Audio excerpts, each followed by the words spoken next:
What's up? What's up, y'all? Welcome back to another Thursday episode of Clapback Culture. I'm your girl, Jules Jessie. So glad to be in the mix with you, JC. Welcome to the show tonight, my brother. What up? What up? What up? Very good to How was see your you again. week? This week was great. Last week was horrible. So this week was great. Yeah, This I week was was good. struggling. I was struggling. So the Thursday we did our episode together, I literally got off the platform and I was like, let me go take a COVID test because I'm coughing, sneezing, going through it.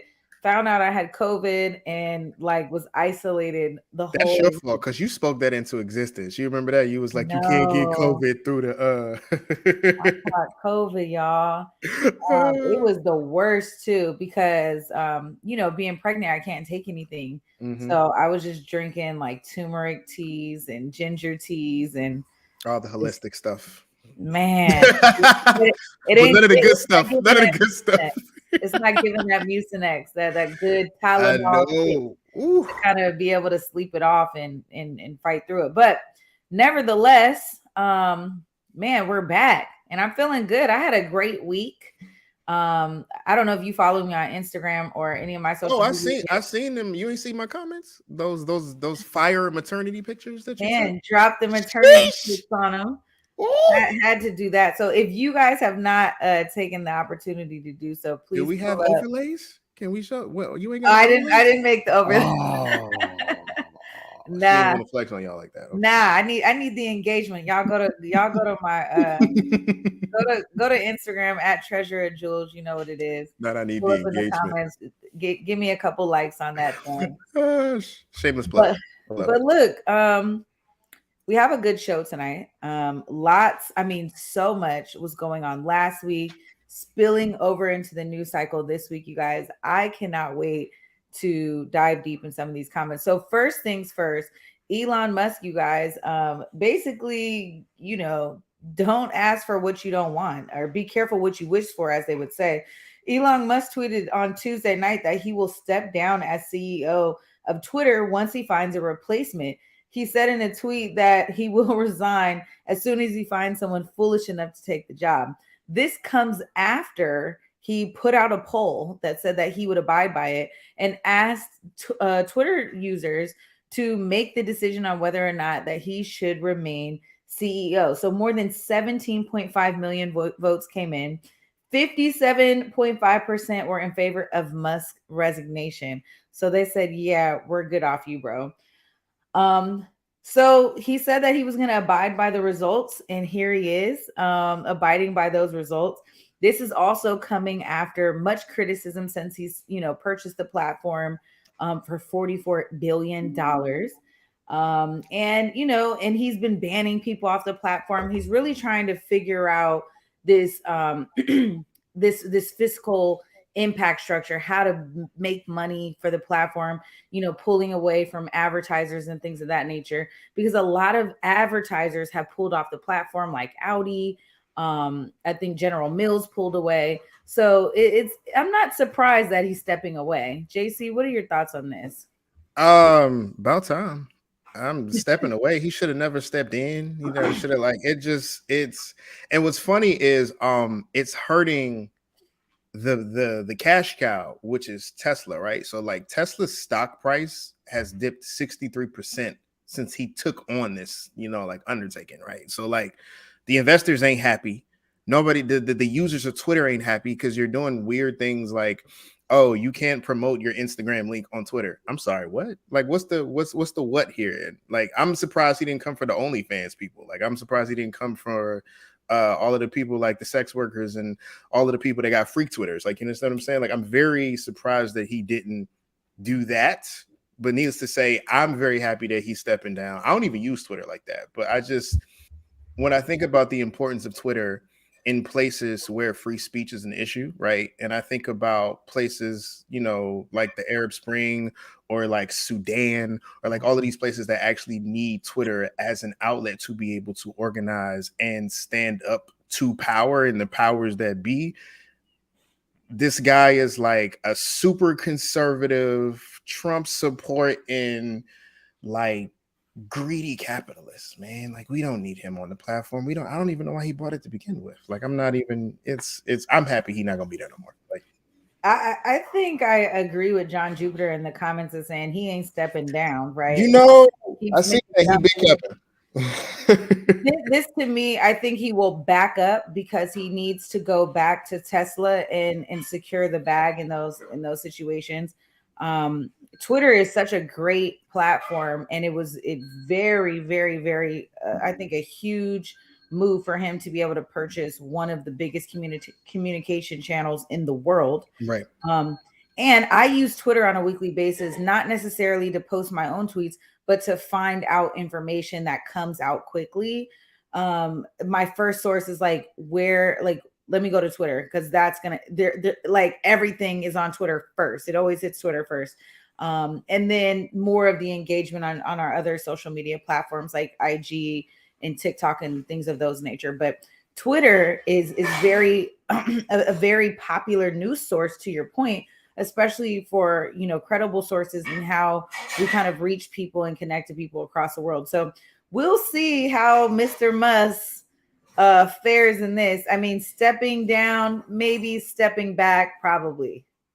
Like I said, he shouldn't have bought it in the beginning. Like, the dude didn't have the money to buy it. Like, that's part of the issue. Like, that's part of the reason why Tesla stock is down over 60%, because you borrowed against Tesla stock to buy something that you didn't need in the first place.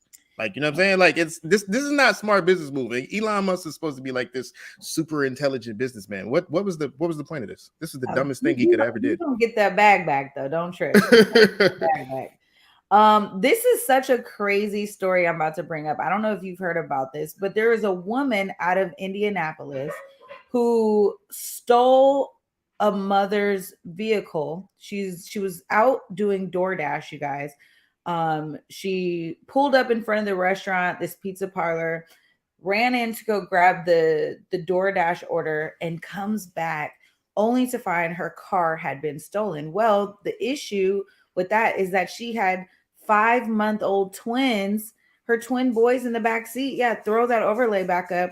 Her name is Nala Jackson. She's facing 2 charges of kidnapping in this. But the story on this is even crazier because Nala Jackson dropped one of the babies off at the airport, and then the next 48 hours had the other twin, Kason, and was basically holding him ransom.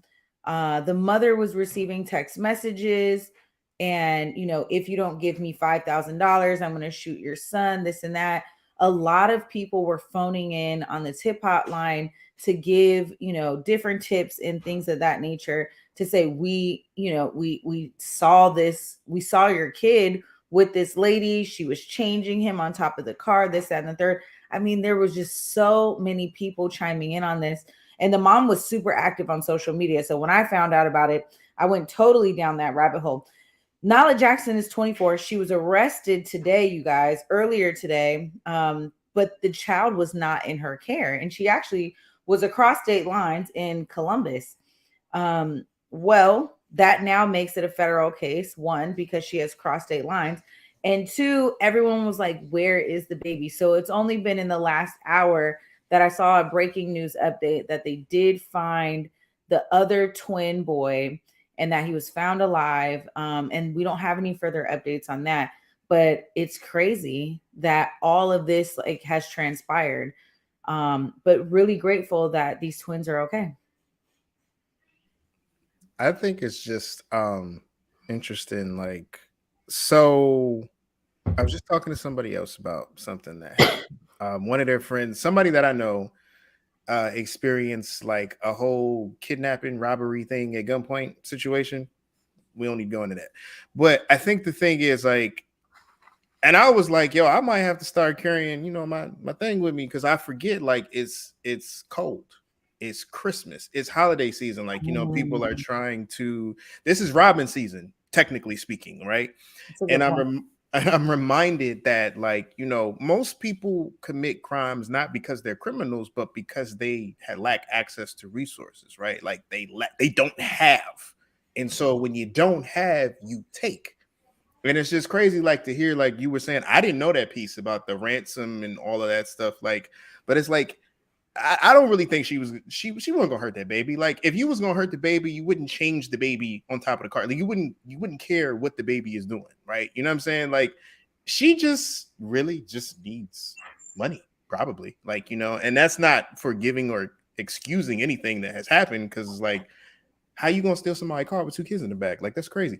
But like, but like, I think about the human aspect of the thing, and like, again, what do people do when they don't have, and you won't give them anything, so they have no choice but to take, right? And so I'm always thinking about it like that. Like, this was really messed up to have what happened. I guarantee you, she probably wouldn't have taken the car if she knew there were kids in the back, because this is a whole new ball game. It's not just car theft now. This is kidnapping. So here's the thing with the car. One, it's a Honda with no front bumper and no tags. So you're not stealing anything that necessarily that you're going to like be able to take it to some chop shop. And then once you do notice that there's 2 5-month-old twins in the back, and you're still like, how can I use this to generate revenue? To me, it's just, it's beyond the point of, this woman didn't have anything, and to be fair, in for a penny, in for a pound, right? Like, I'm already here, so since I'm already here, I'm gonna go there. Like, you understand? It's just, we already here. Yeah. We already in the car. Wow. And to your point, her kids were taken away, so her kids had already been taken away in years before, and she's 24, so she's young. You know, I've looked at several different mugshots. I'm very interested and curious to learn more about the kidnapper and all of the things that kind of went beyond this. We are actually, you know, I mean, these babies are so blessed to not have had anything wrong with them, because this is definitely given mental health. Yes. You don't typically, when people steal cars and they notice there's kids, they let go of the car and keep it moving, or drop the kids off in a safe zone and keep it moving. But for you to keep one kid, like, you dropped off one kid at the airport and then kept the other twin and was like, yeah, let me try to finesse, and only asked for $650. But even to that, like, that's the point, right? Like, that's the point. Random. That's the point. Like, it's random, but it's like $650 sound like a rent payment, right? It sounds like a car payment. It sounds like that's a very specific amount of money. Yeah, it's not like, give me 1,000, give me 10,000. Right. It's like you're almost thinking, what can this mom give me? She got a broke down, her car's broke down. And the mom is hustling with her kids in the car. Right. You got 5-month-old twins and you're door dashing. Like, shout out to that mom. And I hope and pray that DCS don't come after her for that.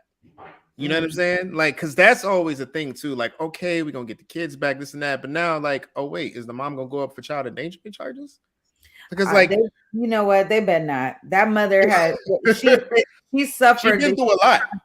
She suffered the huge consequences of all of this, and they better back off. But you know that it's an interesting point, because so far I haven't seen any comments or any of the news media kind of victimizing the mother.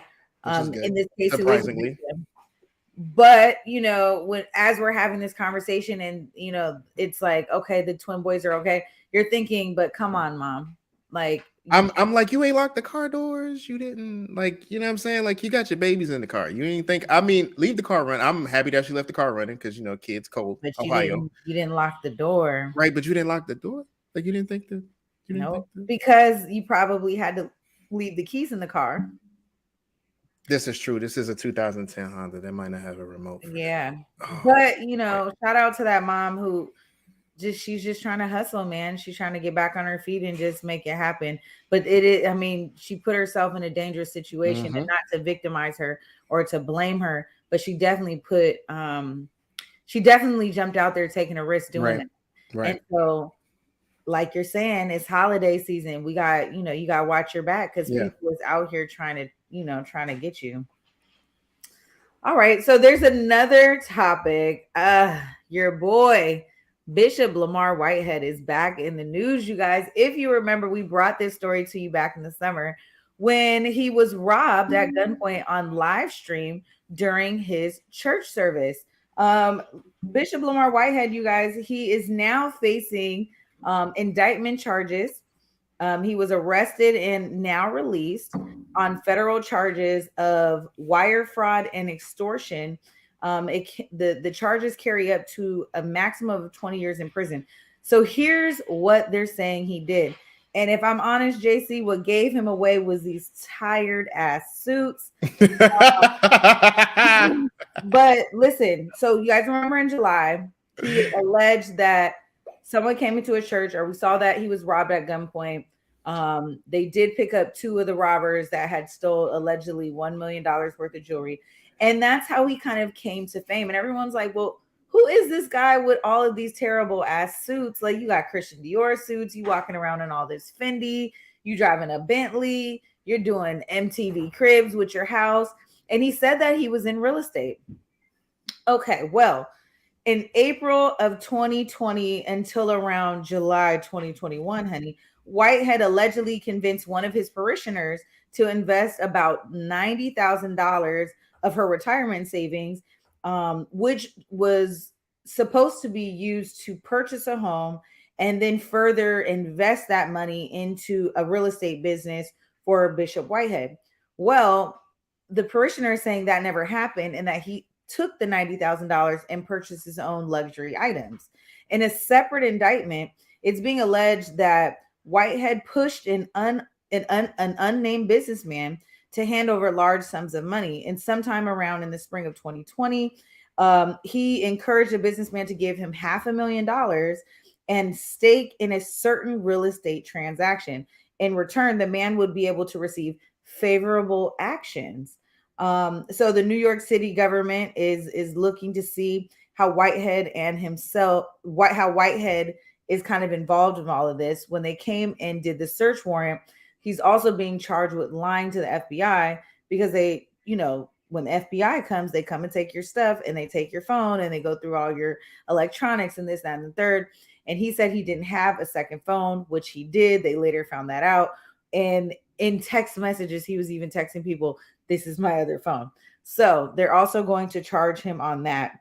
Again, each count of wire fraud and extortion carries a maximum sentence of 20 years. He has 3 in total. And also making material false statements carry a maximum of 5 years in prison. One thing about the FBI, honey, when they come knocking at your door, they're coming with an idea of what they're looking for. So I'm sure he has been under investigation for some time now. I don't understand why in the summer he didn't just stay low key. I mean, he has been circulating all of the podcasts, all of the news cycles, social media, dipping, dabbing, making himself famous. And it's just, the block is hot, JC. What do you think? What do you think about this guy? Is this the same dude that was trying to sell weed about the church? No, put his picture back up, Cuddy. This is the same guy. If you remember, he was robbed on live stream. I remember that part. Yeah. He wasn't trying to sell weed in the church, but remember, he also didn't have a proper church home.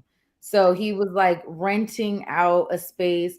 Then the bloggers came in and he got into a tussle with the woman and put her out the church, and he got arrested for that too.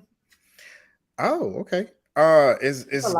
It's giving Umar Johnson right now. So, like, here's the thing. I am confusion. Like, I don't understand. Like, maybe I should open a church. Like, I don't like. How do you like? How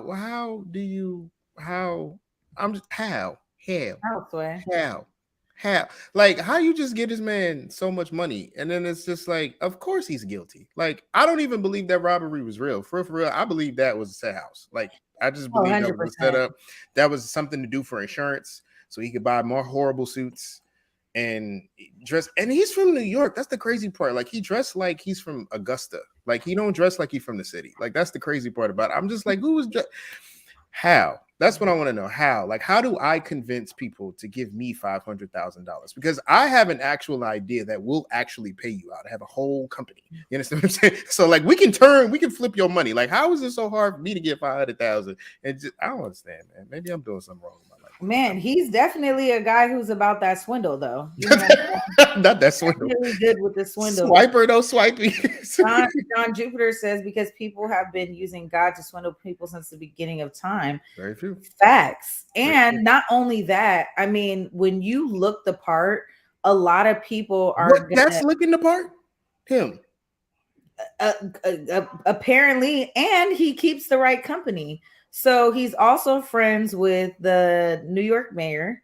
I think his name is Eric. Someone give me the last.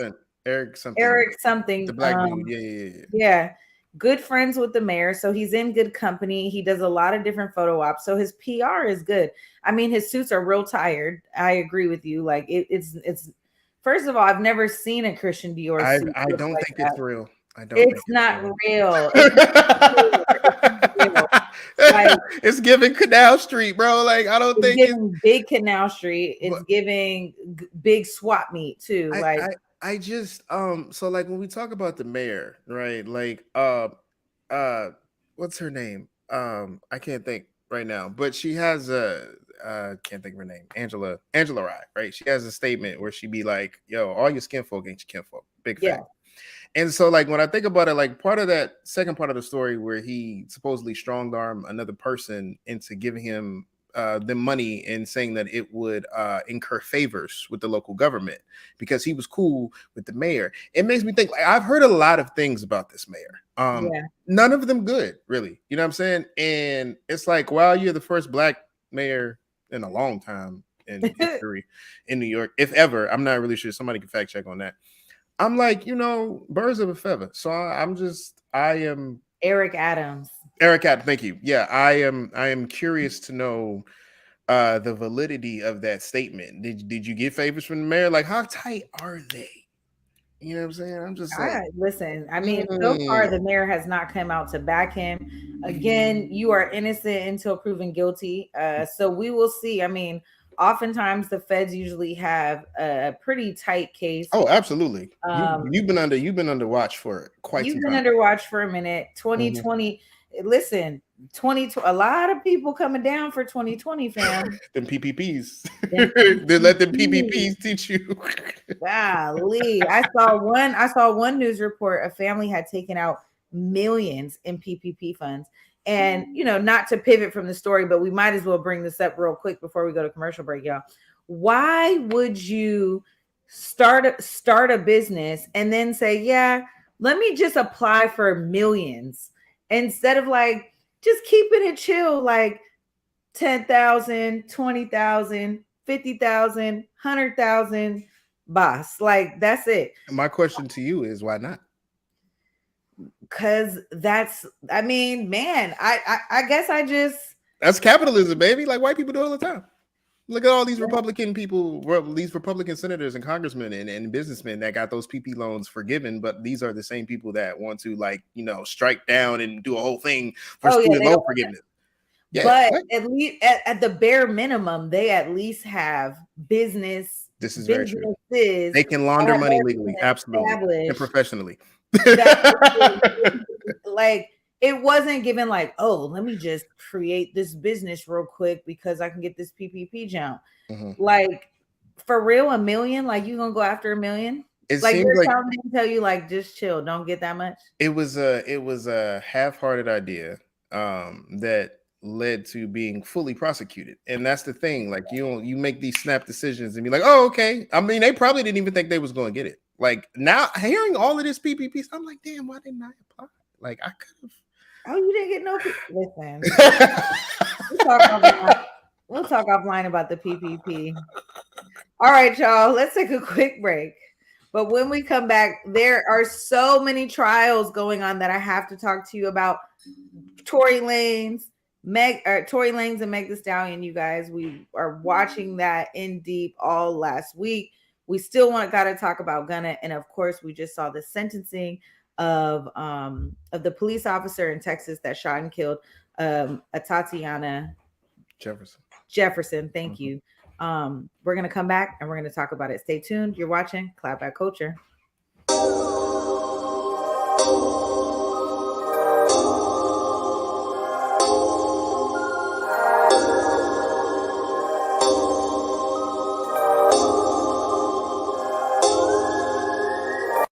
Join us this holiday season at the Fifth Avenue Theater and feel the power of love overflowing with The Wiz. Filled with soaring soul and R&B songs, it's an effervescent explosion of music, dance, and magic your whole family will love. Ease on down the yellow brick road with Dorothy as she learns home isn't really where you live, it's who you love. The Wiz at the Fifth Avenue Theater, November 19th through December 23rd. Tickets at fifthavenue.org. COVID-19 hurt my income, my health, and my family. We were about to lose our home when we heard we might be eligible for homeowner assistance funds from the government. We called 1-877-894-HOME, and a housing counselor stepped in, talked to our lender, and saved our home. Federal funding details at washingtonhalf.org. That's washingtonhaf.org.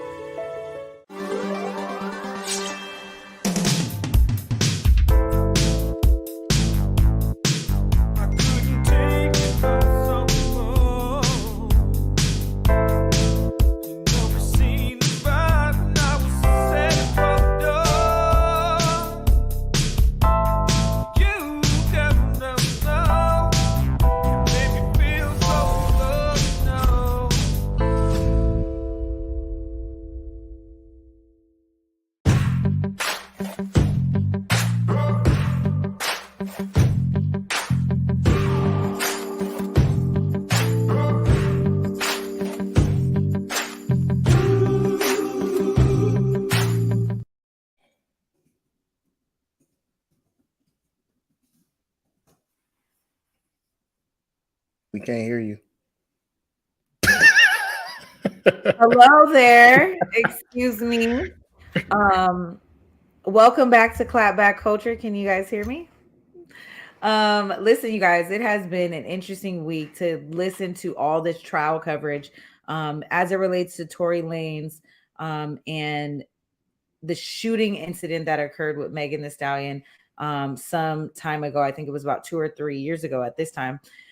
Listen, you guys, I have even subscribed to a gentleman on Instagram called Mo, aka Muhammad, aka at Lawyers for Workers, and he has been giving us the play-by-play for $2.99 a month to give us all the tea. Here is Muhammad giving us a little snippet of what to expect now that the trial is in deliberations. Let's take a look.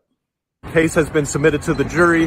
The judge sent the jury on their way. He explained to them how this works. He told them when you go in the room, please elect a foreperson. Typically, in my experience, what I've seen after the foreperson is elected, they do an initial vote just to kind of test the waters and see where everybody's at. The judge explained to them that they are not to consult any outside sources, do any independent investigation. All deliberations must be done within the confines of the jury room. All deliberations must be done when everyone is together. You cannot deliberate separate and apart. Today, deliberations will continue until about 4 or 4:30 p.m., at which point the jury will have the option to decide, do they want to continue deliberating tomorrow, or in light of the Christmas holiday, do they want to take tomorrow off, Monday off, and come back on Tuesday to deliberate. We will see if we get a verdict by 4 or 4:30. We will see if we don't get a verdict, whether the jury's going to continue tomorrow or kick it off to next week.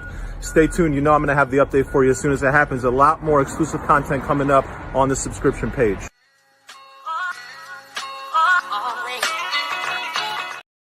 All right, y'all, welcome back. So, interesting enough, like I said, I've been diving deep in this story. We have heard testimony from Meg Thee Stallion herself. We heard from her former best friend and assistant, Kelsey. We heard from Meg Thee Stallion's hairstylist, who was also there. And we heard from the neighbor who witnessed the shooting incident because it happened in front of his house. So we did hear testimony from them. Listen, you guys, this trial has been all over the place. It's a hotmess.com. Kelsey, the best friend, was granted immunity. Tory Lanez's defense attorneys are actually trying to paint the picture as if she were the shooter. And the prosecution had a really difficult time kind of going back and forth with Kelsey because she continued to say, listen, everything I told you guys 2 years ago after the incident, I was so shocked and traumatized that I was lying about it. So you can't take anything that I said to heart because it just isn't true. So really, it puts her testimony all the way into this huge barrel of like, is she lying? Is she not lying? There were moments in which Mo comes and tells us, like, listen, there are moments in this trial where she actually is making sense. I think some of the biggest testimony came from Meg Thee Stallion's former hairstylist, who was dropping tea, okay, who let us know that, number one, Meg definitely had a full sexual relationship with Tory Lanez, that he had dropped her off personally to him on more than 10 occasions. And we heard from Meg Thee Stallion herself, who said that she did engage in an intimate relationship with Tory, who we know she lied about it in that tell-all interview that she did before this trial came out. So I'm not sure why sis was lying about it. She should have just came out and said it to begin with. I think it makes her look crazy that she didn't. And we saw her boyfriend Party come out today, basically advocating to protect Black women and not allowing them to be victimized after they're the victim. Because they, the blogs have been dragging Megan in all of her history, because essentially what the story is painting is that she was the sneaky link to her best friend's sneaky link. You know what I'm saying? Because Kelsey was messing with Tory, and then Megan went behind her back and was messing with him. And that's why the fight happened to begin with. So all of these things are coming out in trial, and everybody doesn't want to say anything about it. There's a lot of pleading the fifth here that's going on. And now here we are going to deliberation.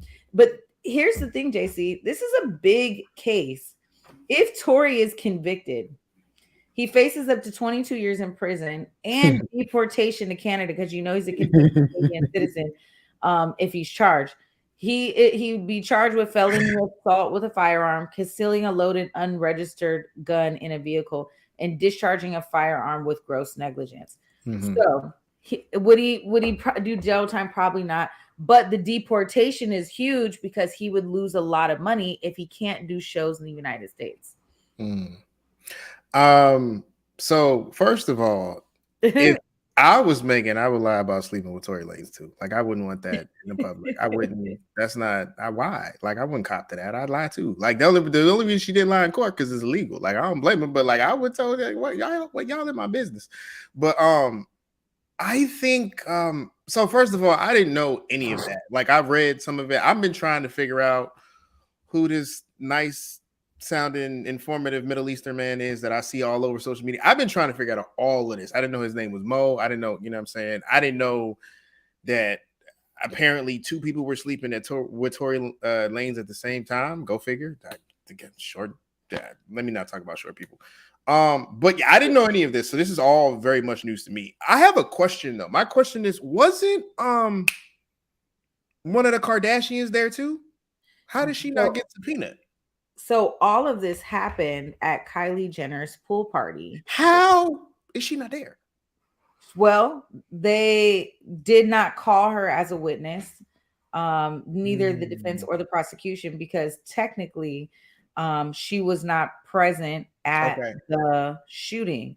So I think what they're trying to, if you wanted to build it up, I'm sure they probably could get context to say, well, what happened at the house? Well, what happened at the house is there was a lot of drinking going on at this pool party. And allegedly Megan was feeling some type of way that Tory was flirting with Kylie. Okay. The hairdresser or the Jenner, the Kardashian? Kylie Jenner, the Kardashian. Okay. Tory Lanez was flirting with her, allegedly. Okay. They all end up leaving at some point in the car. Tory, Kelsey, Megan are in a conversation. Megan is kind of feeling some type of way about the Kylie situation, and then Tory says to her, allegedly, I don't know why you're so mad. You've been sleeping with me and I'm sleeping with Kelsey. Like, drop the bomb on that. And so now Kelsey and Megan are going back and forth like, dang, like, you're behind my back. So who was technically the relationship here that is actually valid, if you will, is Tori and Kelsey. Correct. Okay, and so Troy, whatever his name is, the leprechaun that could, he is basically being like, I don't even know why you mad, because we've been smashing and you decide, you're not even the main. So like, what do you do? Okay, this is stupid. And I just don't understand. This is so dumb. It gives a drunk night gone bad. It's very high school, bro. Like, or maybe freshman or sophomore year in college. I just, this is an argument for gun restrictions. Like, these people have a lot to lose. Honestly, Megan Thee Stallion and Tory Lanez both have a lot to lose in this situation. One, I mean, this is what happens when you get drunk and make stupid decisions, and your behavior is just not all the way put together. Like sleeping with Tory Lanez. That's a dumb decision. I just don't even know how to. I mean, here's the thing. No shade to Megan. She's gonna, she's a grown woman. She can sleep with whoever she wants to. She can. But I think, girl code, like, why hook your homegirl up with Tory if you're just gonna sleep with them anyway? That's very true. That's messy. True. And I think, from a PR perspective, all the hotties are looking at Megan like, dang, you not following girl code. So I think that is not going to bode well. And I think that is essentially why she denied sleeping with him to begin with. But it's a super messy situation, bro. It's super. I did not see all this twisted and turned and coming. Like, I did not either. And if to put the icing on the cake, you guys, there's also an allegation that Tory promised to pay both Megan and Kelsey $1 million each, to say anything. And listen, if tampering with the witness was a person, it would probably be Tory Lanez. $1 million in this case would be more than worth it for him, because if he loses the opportunity to come to the United States to make money, $2 million is a drop in the bucket for that. That's very true. And Kelsey seems as if she is on that path, like, oh, I don't got to say anything for $1 million. Absolutely. So we'll see. I mean, I see someone in the comments saying, is this a Tyler Perry? Yes, it is, Mr. Jupiter. Yes, you are correct. This is why I paid $2.99 for my little subscription to listen to Mo give me the play-by-play. I mean, it's given. This is what they're doing in LA. It's very, it's kind of like a soap opera. Like, I can see why you could be into it if you into it. Like, and you said that you were supposed to be a lawyer. You obsessed with all things court anyway and law. Yes. So like, this is two things that, it's drama and law. Like, you get your cake and eat it too for $3 a month. Come on, for $3 a month. Amen. Hey, amen. I'm with it. Well, a not so good trial. This is actually real life, right? So let's dive deep a little bit in real life, you guys.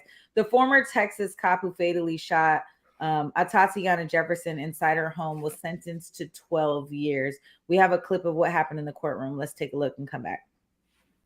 And more breaking news, former Fort Worth officer Aaron Dean has been sentenced to 11 years in prison. Last week, he was convicted of manslaughter in the 2019 shooting death of Tatiana Jefferson. Jefferson was babysitting her nephew when she heard noises, got a gun, and went to investigate. Dean claimed the shooting was in self-defense. He was responding to a report of a front door being opened when he spotted Jefferson inside her home holding a gun and shot her through her bedroom window. Prosecutors say he did not identify himself as an officer. Dean opted to be sentenced by the jury instead of the judge. All right, y'all, welcome back. So this is great news. We are finally seeing justice being served to this family. If you guys remember, Tatiana Jefferson was the young woman whose neighbor called the police to do a wellness check. She had both of her doors open. She was inside playing video games with her 8-year-old nephew.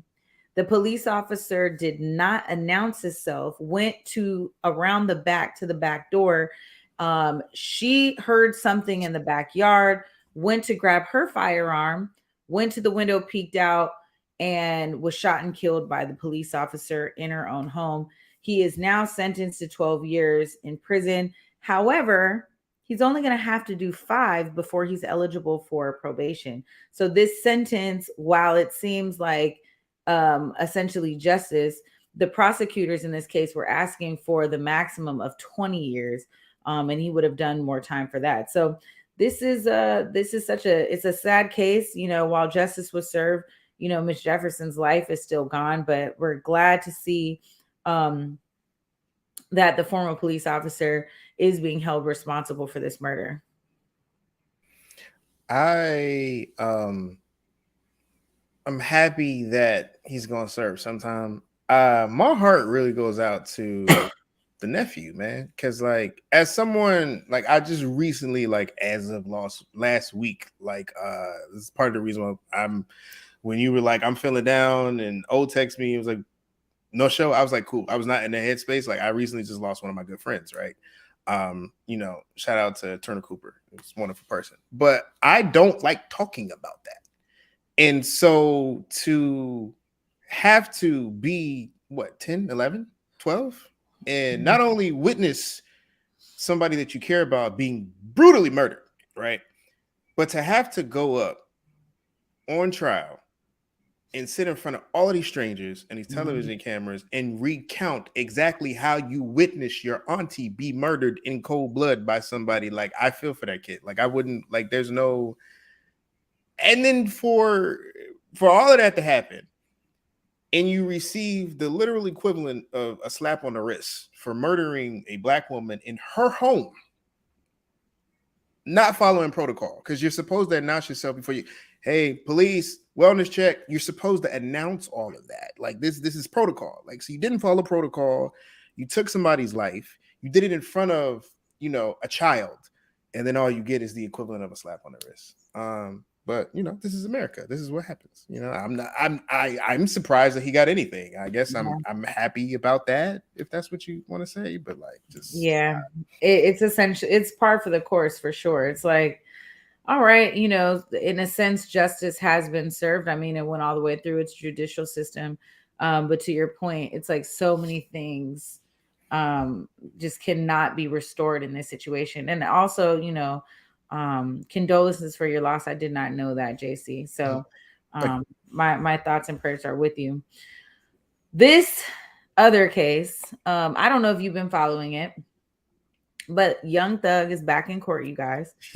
And there's a whole conversation on the blogs on whether or not Gunna snitched, and these other 5 additional co-defendants to say whether or not they snitched. So you're out in the A. I mean, we got a clip.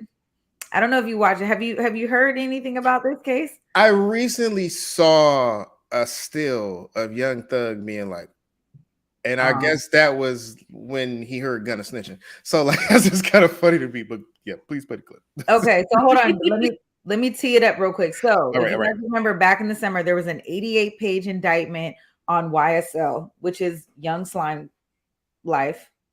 Yeah, Young Slime Life. Right. Yeah. And it's allegedly a criminal street gang. Gunna, in addition to, I think, about 20 other people were named in the indictment. Young Thug being listed as number 1 in the indictment. Gunna listed as number 2, which is why his statement is so important. Took an Alford plea. And this is what he said in court. Let's take a look. I became affiliated with YSL around 2016. Is that true as it pertains to you, Mr. Kitchens? Yes, ma'am. YSL is a music label and a gang, and you have personal knowledge that members or associates of YSL have committed crimes in furtherance of the gang. Yes, ma'am. You were present when law enforcement officers stopped a vehicle in which you were present along with Jeffrey Williams, wherein hydrocodone, methamphetamines, and a firearm were recovered. These items did not belong to you. Yes, ma'am. And do you acknowledge the following statement? I recognize, accept, and deeply regret that my talent and music indirectly furthered YSL the gang to the detriment of my community. YSL as a gang must end. Is that your statement or acknowledgement? Yes. Here's what makes this situation critical. Okay. When she says to him, YSL is a gang, YSL is a gang and should be stopped, right? Essentially that's Right. You paraphrasing. I got and he says yes. you. What that does is now provide the feds, or in this case, it's the state, it allows the government to say, okay, we now have confirmed, because this is a whole RICO case. The whole thing is conspiracy. And essentially 88-page indictment is very small to have all of these people in it. So their case is some shit, just to start it out. But because you have these now witnesses, being Gunna and the other people who have taken these deals, who said, I will plead guilty to my portion of these crimes, and I will take responsibility for what I did. But what that does is it gives the government credibility to now say, okay, well, Gunna said that YSL is a gang. It's not just a business operation. Nope. He also said that the methamphetamines and these guns in the vehicle weren't his, and you two are the only people in the car. So there's a lot of debate on social media about whether or not this is snitching or not. And I wanted to bring it to the show. One, because we now have a new culture where this is just like, okay, he snitched, so what? He should be home. And I just think it's just absolutely crazy. If I'm a civilian, if you and I are riding in a car and you have a gun, you better take that, because I'm a civilian. Hey, listen, that's not my gun. I don't got nothing to do with that. That's his gun. Same, sis.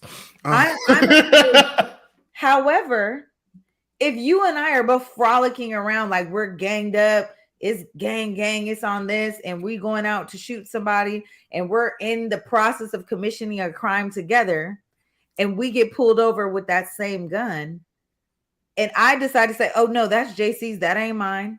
We are not civilians. We have to abide by this street code. Yeah. And I just think we are so far removed from that nowadays. Like when I look at this, everyone's like, Gunna's not a snitch. He just took accountability for his actions. I'm like, you have no idea how the law works. Like it says it. This is validation for the RICO. Like total validation. I am here for you using gang and frolic in the same breath or the same sentence. Like I appreciate that. So I was like, listen, if something go down, I'm snitching. Like I'm not even number one, I wouldn't be a part of anything that happens, right? So like if you expect me to uphold a code that I don't even play, like ain't no up down XYZ. No, he did it. That ain't mine. It's his. I need to go home. That's the first thing. But second of all, I always think it's interesting when people talk about this no snitching culture, and y'all put everything in music anyway. Like the reason why this case even exists is because you want to tell criminal details and you want to put it on wax because you want to, create this image and do all of these things. So I don't blame Gunna. It's like, well, they know everything anyway, because we put it in the music, and if it's him or me, you gotta do what you gotta do. Is it messed up? Sure. That's the street code. But like, if I'm put into a situation, maybe not that situation, because it's difficult. But like, it's just in this way. It's just kind of like we put everything in the music anyway. It's already out there. Like this is the literal reason why we're in court. You know what I'm saying? And as a person, that's the crazy part, though, right? Like the crazy part to me is exactly what you're saying. He doesn't have the luxury to be like, oh, actually, they already know everything, so I'm just gonna give it up. Like that's not how that shit works. Like you don't get to pretend to be a shooter and pretend to be Pusha P and make all of this money off of somebody who held you down and gave you a platform, who put you down to YSL. Part of that though is like both Gunna and YSL, Young Thug, they're not making that much money, which is why they're doing criminal activities. The business behind these deals, this business behind this record label is trash. right? Like it's purely trash. Like what's his name? Lear Cohen makes more money off Gunna songs than Gunna does, right? And that's nobody's fault, but anybody that is, you are grown men, right? You are grown men that sign contracts, right? It's just like Kanye talking about Adidas. Well, you knew what that was when you signed it. Like that's so like that's part of the reason why this is even happening, because it's hard for actually it's not hard for me to imagine, because I'm from Atlanta. I live here. I've interacted with that entire circle personally, and I can attest that whatever them white folks say they did. I don't usually like, I'm not I'm not for one of them people that be like, no, listen, whatever them white folks say they Young Thug and them did, they did it and then some. I'm just being honest. Here's the thing though. So why, if they all did it, why? This is the thing though. So you just let your boy you let him take one and not you. So you just be like, oh no, I'm good, and you run scared. That's messed up. That's crazy. That's messed up. Yeah, that's messed up. And I'm not even just saying that to me is disgusting. And I agree with Miss Dia. These 90 babies, you can't trust them. I didn't know you was such a thug. Oh the code is different. The code is different. This is the thing. I'm a civilian. I follow civilian rules. Right. But when it comes to the code, I mean, it just is what it is. And I don't like people who pretend. If you want to make a profit off this street life and being down with the gang, there's a certain, you follow that. Like I don't hang out with criminals because I don't do criminal activity. Right. I'm not going to be with people who's doing criminal activity. I'm not about that life. Now, if I am about that life, then I'm going to take my L with it. Right. But I'm not going to pretend that, I'm not, if somebody's in the car and they're like, yeah, I got to go bust this play. Oh no, leave me right here. I'm good. Cause if we get caught up, I don't want anything to do with that. Right. I just feel like we're moving now, especially in hip hop and in rap. We're seeing a lot of these profits being generated off being one way, but then when the shit hits the fan, all of a sudden I'm oh no, I'm not about that. Like I'm not about this life, and it's being socially accepted, which to me, I'm just old school. I guess essentially it's just like old school now. I'm like, damn, that's what it's given. Rappers have been actors for a long time. Like, you understand what I'm saying? There are very few. That's a good point. There are very few rappers that actually be about what they talk about. Like, this is Gunna is one of them. I'll say that. Yeah. Look, I want to get to our last topic before we cut out. So we'll table that discussion here. There is there's a clip. Let's play that of a blogger from it's called like awkward thinking podcast. In my opinion, this guy's kind of a social media clickbait person. But here's the clip. We'll come back and we'll talk about it. I feel like right now in 2022, 2023, it is so hard to not so hard to be straight, because I don't want them verbiage to be that, but it's just like it's how do I want to put it? It's not hard to be straight, but it's people test your straightness all the time now. It's like, why do I have to prove so much that I'm a straight? I like women, not necessarily me. I feel like that's men across the board. I feel like now in this era that we in, men have to prove more that they're straight than anything else. JC, I don't know what this guy's talking about. Honestly, I don't agree with this statement at all. I don't think there is ever this. I don't know. Do you ever have to prove that you're straight? And he's like, no one ever even questions me about my sexuality. I don't know why, what circles he's running in, or who he's dealing with where people feel like they need to question that. I did see another clip on his TikTok, and he was saying that some of the things that he did growing up, people asked him like, "Oh, are you fruity?" And that was what they said in the clip. I don't know what this is given. What's your thought on this? I saw this video and I said, "Girl, bye."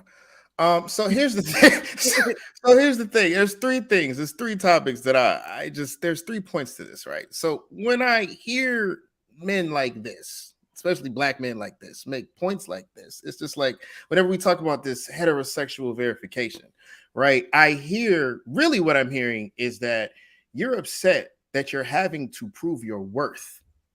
And my point to that is so because everybody else in this community, when I talk about black people, everyone else has had to prove themselves, right? Mm-hmm. And so why would you be different? Like, why, straight black man, would you be any different? And it's like, when I think about all of this, like men in general, but specifically, we're going to talk about the black and brown community. They've been given preferential treatment. They've been spoiled. They've been babied, right? They've been given the head seats at the table, the big piece of chicken, all of that good stuff. And they haven't really done anything constructive or helpful with the power that they've been given. Right. So that's the first thing. And then the second thing, again, when I hear these statements like this, I'm a straight black man who is deeply uncomfortable with the fact that my community, black people, have decided to acknowledge and uplift and consider people that don't appear as I do and give them equal seats at the table. And someone once said that when you're used to privilege, equality seems like oppression. And that is exactly what this is, because ain't nobody out here passing laws that restrict men's bodies. No one is out here straight bashing, and no one is asking men to prove their straightness, really, except for other men, specifically other black men, right? Mm. And I'm just like, if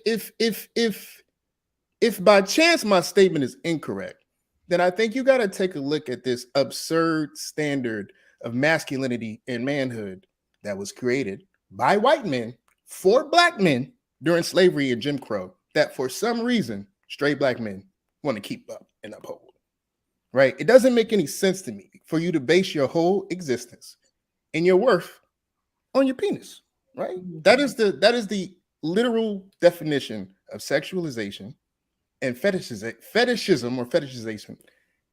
And that's something that was placed upon us as black people by white people. And we can take that off. You don't have to keep that on. And then the third thing, and I'll wrap it all up, is that earlier I said that black men have been given preferential treatment, straight black men, and they've been spoiled. And then I said they are having issues sharing power at the cap table. And both of these statements are backed up by the rapid and alarming trend of black people going and voting for Republicans and aligning with the politics of Trump. And it's like, it's kind of like, you know how like when you give a child something and they throw temper tantrums and, you know, they break stuff. And that's exactly what's happening, right? Men as a whole have one job, especially in this community, and that's to protect the community. And like I said, if there's anything that we're going to learn, right? Anything at all, stop being enamored and stop being, you know, try to seduce yourself and getting caught up with, you know, the white man world, like Kanye West. Stop basing your whole entire existence off your sexuality and who you sleep with and who you don't. And then just maybe, we can go back to sharing the big piece of chicken at the table. That's it. That's all I got. I think, you know, I'm gonna agree with Carolyn Marie D on this. That says, I'm not sure his problem is as universal as he thinks. I don't really see this being, particularly this guy. After watching a few more of his clips, he's definitely here for the clickbait. Like he's here to say something to create some form of controversy. And I always like to look to the comments, right? And in the comment section on his TikTok, it was mostly people like, I don't have that same experience. I think that if a man were in a male-dominated field like cosmetology, people would question his sexuality and be like, is he really straight because he does hair or he does nails or he does makeup? Because, you know, we are classifying that with gender. There's so many new rules that have come out in terms of sexuality and sexual orientation and gender identity that it's so much to kind of learn, and it's so much to reprogram from what we grew up with, that now it's kind of like people are having to figure out like where do I exist and live in all of this. This guy's kind of just an asshole. I mean, I don't agree. I don't really agree with anything he's saying, but I also think that, you know, one of the points that you're saying is that can straight black men protect gay black men more and give them an opportunity to have a seat at the table? Mm-hmm. I wouldn't agree with the point that you made that they have a sense of privilege. If we're saying heterosexual people have privilege over homosexual people in other classifications that fall in the LGBT community, I would say yes. But I wouldn't say collectively as a whole that black men are portraying themselves with some sense of privilege or false entitlement over their own. At least in the circles and spaces that I'm in, it seems I'm in a lot more inclusive environment. Mm-hmm. And I think we're getting to a point now where homophobia is dropping a lot more, and that it's not a jab where someone's like, "Oh, are you gay?" You know, like it's not a shot anymore. It's just like, "Oh no, I just was asking." But you know, fair enough. I don't ever have to prove whether or not I'm straight or not. No one asked me. Right. No one's like, "Are you straight? Are you gay?" So I've never had to come to the table to say what I am. No one's ever asked me.